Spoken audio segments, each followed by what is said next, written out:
presiden termiskin dengan hati terkaya. Ada seorang presiden yang justru lebih miskin daripada sebagian besar rakyatnya sendiri. Aneh ya, biasanya kalau dengar kata presiden, yang terbayang pasti istana megah, mobil mewah, pengawal berlapis-lapis, dan gaya hidup super elit. Tapi tokoh ini justru kebalikannya. Namanya Jose Pepe Mujica, mantan presiden Uruguay. Dunia menjulukinya sebagai presiden termiskin di dunia. Tapi tunggu dulu, jangan salah paham. Ia bukan miskin karena tidak mampu, melainkan karena memilih hidup sederhana.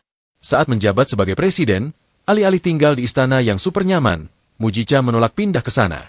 Ia lebih memilih tinggal di rumah desa sederhana miliknya, dengan dinding yang mulai lapuk dan perabot seadanya. Teman hidupnya, sang istri tercinta yang juga seorang senator, dan seekor anjing yang bahkan kakinya cacat. Bayangin, seorang presiden tapi tetap akrab dengan keseharian rakyat jelata. Kalau soal kendaraan, jangan harap lihat Mercy, Alphard, atau SUV berlapis baja. Mobil yang ia gunakan sehari-hari hanyalah Volkswagen Beetle biru keluaran 1987, mobil tua yang mungkin di mata banyak orang nggak ada harganya. Tapi justru itulah simbol kesederhanaannya. Lebih mengejutkan lagi, Mujica hanya menggunakan sekitar 10% dari gajinya sebagai presiden. Sisa 90% gajinya ia sumbangkan untuk program sosial, rakyat miskin, dan usaha kecil. Jadi, bukannya mengumpulkan harta, ia justru membagikannya agar masyarakat bisa merasakan manfaat nyata dari kepemimpinan.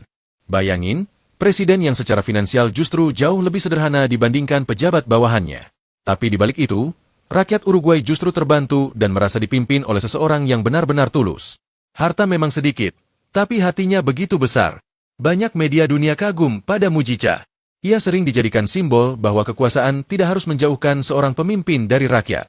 Bahkan, meski dijuluki presiden termiskin, sesungguhnya ia punya kekayaan yang tak bisa diukur dengan uang, kejujuran, kesederhanaan, dan kepedulian yang nyata. Pertanyaannya sekarang, bagaimana kalau pemimpin kita meniru gaya hidup Mujica? Bayangkan kalau para pejabat rela menekan kemewahan pribadi, lalu lebih banyak menyumbangkan harta, waktu, dan tenaga untuk rakyat. Mungkin kesenjangan sosial bisa semakin kecil, dan rasa percaya rakyat kepada pemimpin akan tumbuh lagi. Jadi, meski tampak miskin secara materi, Jose Mujica justru menunjukkan dirinya sebagai presiden dengan hati paling kaya.